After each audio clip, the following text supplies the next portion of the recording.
Hello student, आपका स्वागत है अपने YouTube channel the clear concept में।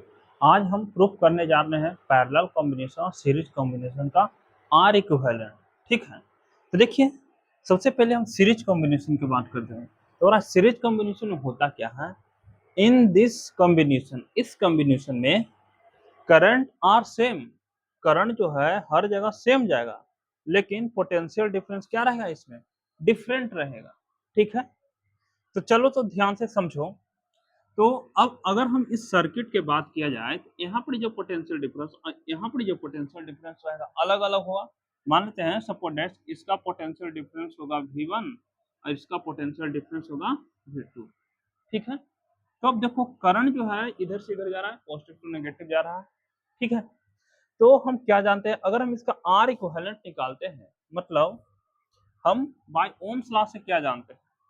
बाय ओम्स लॉ, है कि ना? ओम्स लॉ से हम क्या जानते हैं कि V equal to I R जानते हैं कि नहीं? अब यहाँ पर अगर हम पोटेंशियल डिफरेंस का टोटल निकाला जाए, मतलब पोटेंशियल डिफरेंस बड़ा भी लिए, पोटेंशियल डिफरेंस का टोटल निकाला जाए तो V इक्वल टू हो जाएगा यहाँ पर V1 प्लस V2, इसका सम प्लस इसका सम। अब पोटेंशियल डिफरेंस का फॉर्मूला होता है V equal to I R. लिखो V इक्वल टू हो गया आई आर, ये टोटल जो है हमारा पोटेंशियल डिफरेंस निकल रहा है। और इक्वल टू यहाँ पर देखो, अगर हम यहाँ पर V1 को निकाल देते हैं, करंट जो है सब में सेम जाएगा। अगर मान ली सपोज दैट इसमें भी करंट आई है तो इसमें भी करंट आई जाएगा, दोनों में जो है करंट क्या जाएगा? सेम ही जाएगा। मतलब इसको हम कह सकते हैं कि पोटेंशियल डिफरेंस होगा V इक्वल टू आई, और R के जगह पर क्या होता है? अगर पहला निकलता R1 plus V equal to I R, I तो है, इसका करंट तो सेम ही है, दूसरा पोटेंशियल तो आई, और रेजिस्टेंस कितना है? R2।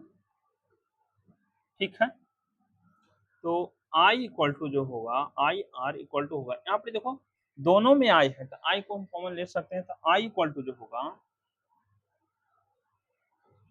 R1 plus R2।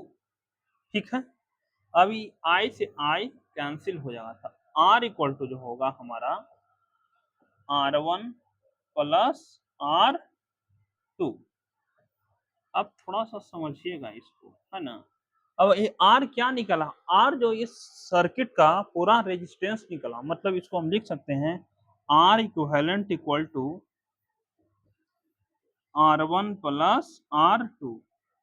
R1 R2 है क्या? तो R1 R2 इस सर्किट की क्या है? रेजिस्टेंस है। इसमें क्या होता है कि करंट जो है सेम रहेगा, लेकिन पोटेंशियल डिफरेंस अलग रहता है। करंट इसमें भी आ गया, इसमें भी आ गया, क्योंकि इस सर्किट से जब निकला है करंट, यहाँ पर करंट जो आए रहेगा और उसमें भी करंट आए रहेगा।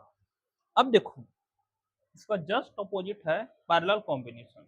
तो पैरेलल कॉम्बिनेशन में होता क्या है? बोला है कि इन दिस कॉम्बिनेशन, इस कॉम्बिनेशन में पोटेंशियल डिफरेंस आर सेम।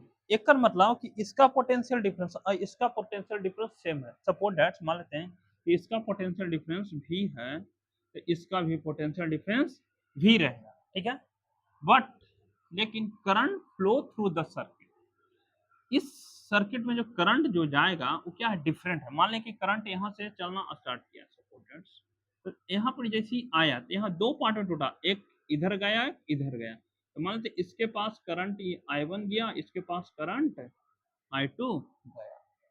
ठीक, चलो अब देखो थोड़ा सा यहाँ पे, तो हम क्या कर सकते हैं?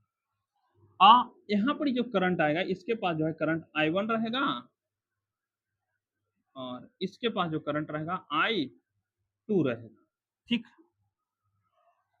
अब देखो तो थोड़ा सा, तो हम वही कॉन्सेप्ट लगाएंगे। ओम्स लॉ से क्या जानते हैं? तो बाई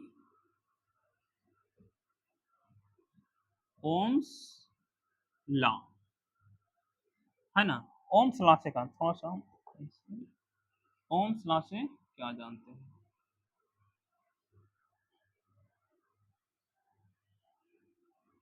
हम्म,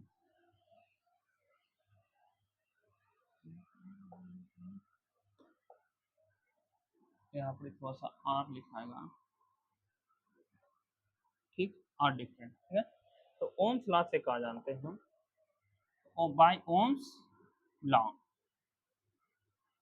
है कि नहीं, हम वही एक ही फॉर्मूला जानते हैं, v equal to I R होता है, ठीक है। अब यहाँ पर समझा जाए क्या डिफरेंट है, तो यहाँ पर करंट डिफरेंट है, इसमें क्या डिफरेंट था, वोल्टेज डिफरेंट था, तो जो डिफरेंट रहे उसको इक्वल टू निकालना रहता। तो अगर हम I इक्वल टू निकालना है तो V upon R equal to जो होगा I होगा। अब समझिएगा इसको थोड़ा सा, तो अगर हम इस सर्किट का टोटल क्या निकाला जाए, इस सर्किट का टोटल अगर हम करंट निकाल रहे तो इस सर्किट में करंट आई जा रहा है, यहाँ पे गया I1 हो गया, इसका जगह पर I2 हो गया। तो हम अगर हम बात किया जाए तो I जो है टोटल करंट निकल रहा है, ठीक है, बराबर क्या हो जाएगा I1 प्लस I2, ठीक है। अब I बराबर फॉर्मूला होता है V अपॉन R, ठीक है, इक्वल टू I1, तो V अपॉन R यहाँ पर लगेगा, तो V तो पोटेंशियल डिफरेंस इससे भी और इससे भी दोनों में सेम जा रहा है, मतलब V अपॉन रेजिस्टेंस अगर इसका बात किया जाए तो कितना है R1 प्लस V अपॉन इसका रेजिस्टेंस कितना है R2, चलो तो V upon R equal to जो होगा, यहाँ पर इसे V अगर हम कॉमन लेते हैं क्या आ जाएगा 1 upon R1 plus 1 upon R2, चलो तो V से V कैंसिल आउट, तो 1 अपॉन R इक्वल टू जो आया 1 upon R1 plus 1 upon R2। अब यहाँ से बोल सकते हैं कि ये हमारा निकला टोटल रेजिस्टेंस। अगर हम इसका R इक्विवेलेंट निकाला जाए, कह सकते हैं R इक्विवेलेंट जो होगा बाबू 1 upon R1 plus 1 upon R। तो अगर किसी सर्किट में है करंट जो है क्या रहे डिफरेंट रहे, तो करंट डिफरेंट रहा दैट मीन्स क्या में है पैरेलल कॉम्बिनेशन में, इसमें करंट सेम रहता है सीरीज कॉम्बिनेशन में है, ठीक है। फिर अगले वीडियो हम मिलते हैं, ज़्यादा से ज़्यादा इस वीडियो को क्या करिए शेयर कीजिए।